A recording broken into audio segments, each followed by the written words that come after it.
Taarifa hizi kupitia kwenye mtandao wa Facebook ambayo ni TV47 Kenya au Paul Kirobi. Kwa sasa tunaanza na taarifa ya kwanza ambapo kwa siku ya pili sasa Rais William Ruto anatarajiwa kufanya ziara yake katika kaunti ya Nairobi kwenye pilika za kuzindua miradi ya serikali baada ya kuzuru eneo bunge la Kamukunji jana.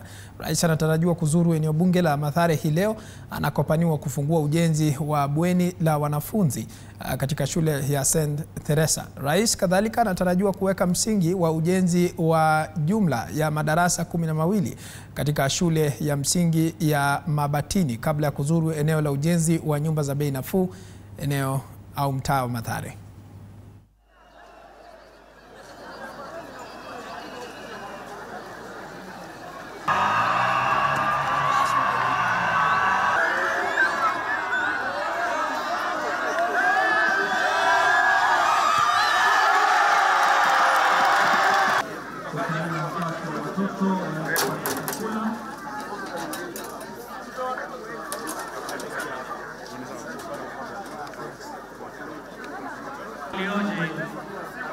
Kuweza kupewa chakula na Mheshimiwa Rais pamoja na naibu rais.